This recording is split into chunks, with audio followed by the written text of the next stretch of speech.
po jako akawuwo.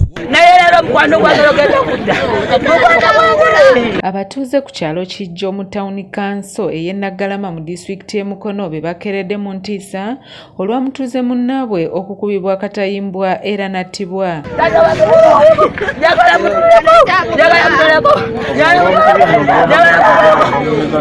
Dani Mugula ng'abadde atemera mu gy'obukulu 23 ng'abadde mugoba wa bodaboda yatiddwa mu bukambwe abatamanya ngamba era ng'oluvannyuma bano bamumizizza omusu era ne bakuulisa ne pikipiki ye bwe bamukubya akatayimbwa ku mutwe.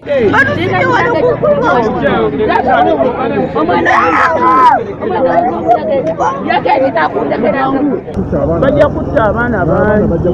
n'abaana bennyini bajja kufiirako abato n'olwekyo bakendeeza obudde bw'abaana abava ewala batukangako okusomera essaawa emu oba mu kitundu olw'okutaasa abantu bato. Mbadde ngamba nti bayitambudde obudde kubanga obudde oba bukedde oba kati ne badde atambudde budde kiti tewali amanyi oba yatambudde kiro ssaawa mmeka tewali amanyi oba n'omuzi bwe yafunye essaawa mmeka tewali akikola ki akitegeera nako ebinsanze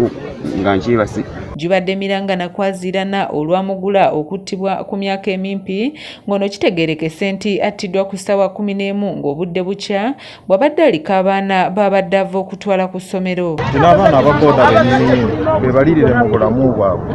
kubanga ojja kugamba nti nokuwa ssente bweze naye kusinga okubise nokubanga olina mukulu obulamu mu mbeera yonna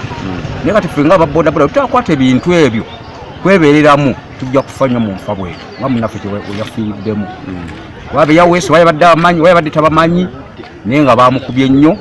mu nfa mu nkuba ey'entiisa. Abatuuze baliko bye boogedde ku ttemu erikyase nnyo ku kitundu kyabwe ssaako okusaba abakulu b'amasomero okukendeeza ku budde bwe balagira abaana okutuukirako ku masomero nti kubanga singa si bwe gubadde munnaabwe teyandittiddwa. Ono mu kufa kwe basudde omuteteme mu kkubo situmanyi ssaawa zadde mmeka naye tusanze omuteteme mu kkubo kirowoozebwa nti bwe yabadde avuga ng'ajja bamulengedde ng'ajja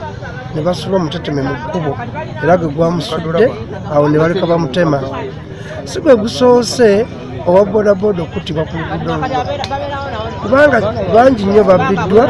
abamu basobodde okuwona ne batatemuwanga ono naye n'abatemuddwa batemuddwa. Abazadde abatwala abaana ku ssomero n'amasomero agatwala awagagala abaana okukeera ennyo ku makya bakendeezeko ku budde kubanga omwana ono abadde anoonya kyakulya ng'atwala abaana abavuga ku ssomero abatwala ku ssomero kyekimukeezezza era teyandifudde naye kimukeezezza kutwala kwegamba ng'alaga obuvunaanyizibwa eri bakama be atwala abaana bati. Abagoba ba bodaboda be tusanze mu kifo awagudde enjega eno balomboze engeri munnaabwe gyattiddwamu mu bukambwe we basinzidde okusaba bannaabwe okwebeerera mu ng'eŋŋombo y'ensangi zino okusobola okuwona abatemu ababasaanyaawo. Tusaba abakulu b'amasomero abaana abava ewala babawa obudde bino baga nti omwana atuuka ku ssomero essaawa 11 12 bakikendeeze abaana abava ewala kale wati batuuke essaawa emu kati nga wano ku ssaawa 12 ne ku ssaawa emu omuntu ayinza okuvugirawo eddakiika 2-3 okubanga omwana atuuse ku ssomero kyekiviiriddeko abaana baffe kati okutandika okufa bino kuba omwana ono yakedde ku ssaawa 11 n'atwala abaana b'omukalagi kati mu kudda bamutegedde omugogo naye ekiro abantu baba beebase n'olwekyo abakozi b'ebibi batambula nnyo ekiro n'olwekyo tubasaba bavuge emisana balekerawo okutambula ekiro. Oluguudo lujjudde ensiko ebbali n'ebbali so ne tusaba bananyini bibanja tugenda kuddamu tubategeko amaanyi buli omu asaawe mu maaso g'ekibanja kye batwongeremu amaanyi naye tuli bubi n'amakubo sitekanso egalongoose kuba ne bw'oba otwala mpuuta bayinza ogikubbako. Joloba Asaf